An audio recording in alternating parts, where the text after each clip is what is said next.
Rob, starting off, I believe in this business you cannot achieve success alone, especially in trading. No man is an island.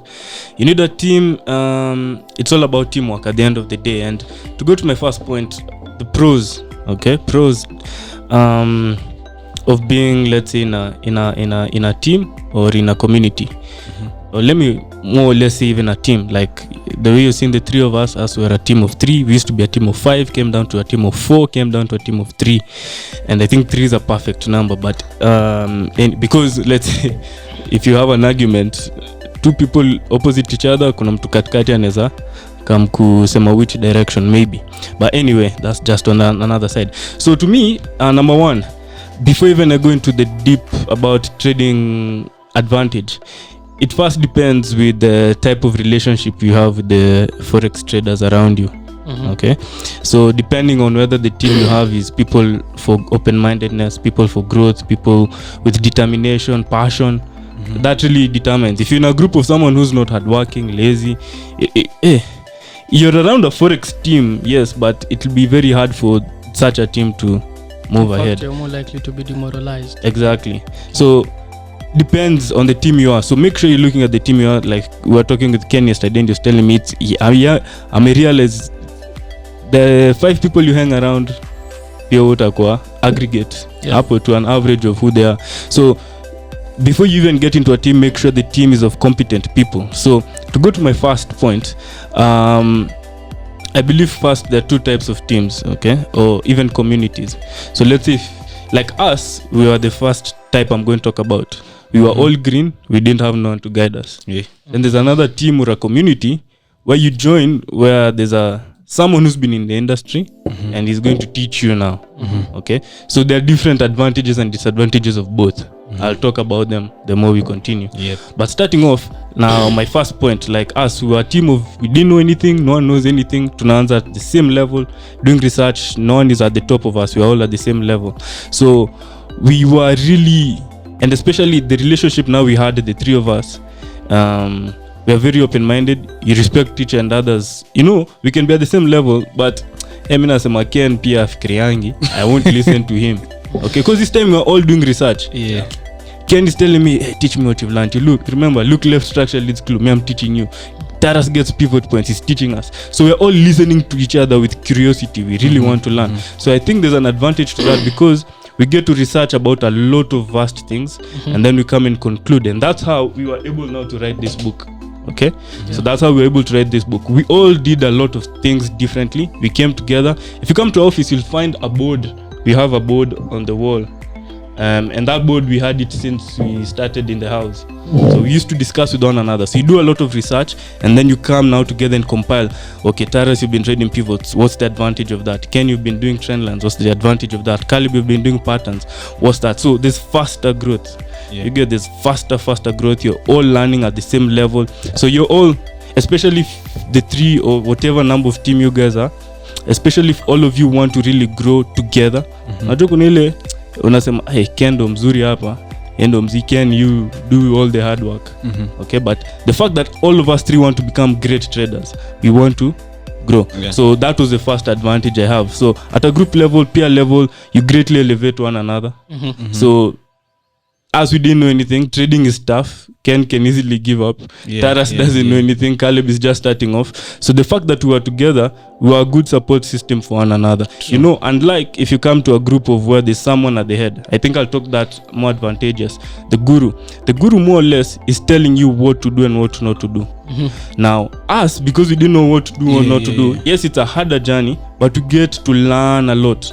So we won't repeat we'll experience some mistakes and say, like you have to do it yourself to experience it. Exactly. You can't beat experience. So there's a certain pain. Like no one told me don't blow an account, use proper risk management. But the fact that you went through it and experienced it, you know, risk is everything. But if you just came and you told, risk is everything, you don't. You get it. So that I think I'll talk that more on my points of disadvantages of having now someone who's leading you. You're sort of being shown a path, and like now us who are get to see different parts, experience different mistakes, and long term it idea. So yeah, that was on my first point. Okay, groups learning together and growing. For me, I think I can go straight into how life works. Like I don't think there's anyone who was born knowing anything he or she knows. So you're born, and anything you know, you learn from somewhere or from someone. Like for me personally, I knew trading from my sister's friend.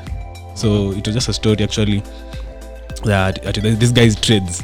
So the fact that I knew someone, you see, so you have to start for an industry where you're getting into, you have to start it by knowing someone. Like for when you came to KU, we knew Malims, and he was the one who opened everything now for us to like the real side of trading, not the binary and stuff we were doing. So basically, I think it starts from are you curious enough to know what other people know? So because trust me, there's so much that you don't know that other people know. And if you're not curious enough, especially at a younger age, high school after high school, and just before campus, you'll easily go into those paths which are mainstream in society, not like what your curiosity has led you to. So like you see, for me, I got into, like I got to know trading even before I joined campus. So I think it was around July. So I was joining campus in September. So by the time I was getting into campus, I had an idea of what trading was. So I'm getting to know Malims, my like that curiosity got even sparked more.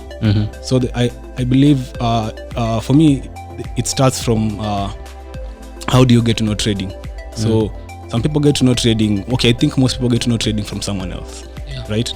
So and from there the teamwork can't be solid enough, but utapatanga like at the same way we met, we were not as solid as we are right now. Of course, you were at home. Ken was my neighbor. At some point he moved back home. You see, we got separated for a while, but we were still in contact. So like who are the 3, 4, 5 people you're contacting in your industry, in trading? So let's focus on trading. Who are the 3, 4, 5 people you're working with?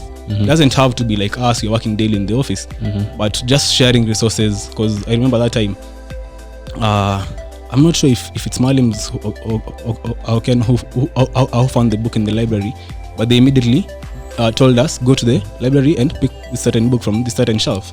So I believe it's always powerful to have some people, they don't have to know anything, but when you're getting into an industry, like it will be so like, imagine like going on a like that African traveler guy who traveled Africa alone. Like we were watching that thing with Ken, and the risks were so much. Like what if just anything happens to your car? Who will you contact? You see, so like just alone the whole of Africa for 3 years traveling alone. So like the risks was so much. So for me, I believe as you start an industry, at least have someone or you've heard something about the industry that at least you can reach out to someone. For me, I don't think I'd have gone into trading, and I think that's also another reason, because when I was starting out, I didn't know that friend immediately. So maybe limona once, but I didn't have that personal contact with him. If I had it, maybe ningekuwa more triggered into it. But so I heard about it. I downloaded binary options, and I didn't do much about it until I met someone solely like Malims, you see. So I think having someone like it starts from there. That's how you build a team. That's how you build a community, by starting with that one person, that second, third person. So basically, like try so much as you start. You can even get a fellow newbie mwanze mtasaidiana sana than just starting alone. So basically for me, it's as you start somewhere, have someone else to hold your hand. It doesn't have to be a pro, but even that newbie actually nakona more curiosity. So just the same way you said, for us, our curiosity led into our learning so much. True. So basically you just need to find someone to hold your hand as you start. Then I think we'll dig it deeper into how the teamwork builds to partners and stuff. Okay. So I think for me, I'd talk more about, like, yes, you're in a team now, but what's the value of being around the people? And I think one of the most important things is having someone just challenge your opinions, your beliefs, and what you really think will work in the market. Like you'll give someone maybe you've been learning something, and you share it with someone. If obviously people rarely will tell you that this thing won't work, But if you're smart enough, you can tell if someone is skeptical about something working. They'll try and ask you some few questions. They'll try and push you to try and see why this thing won't work. And when someone does that, as much as you may proceed by doing what you have researched or what you think will work, at least now you have the feedback of someone else who believes what you're going after may not work. And so the value of that is once it just starts or stops working, it's very easy for you to like switch up and come back and say, okay, this was one of the risks that was contained in doing this thing. And so someone had already raised it. So it's not something new because you have different perspectives.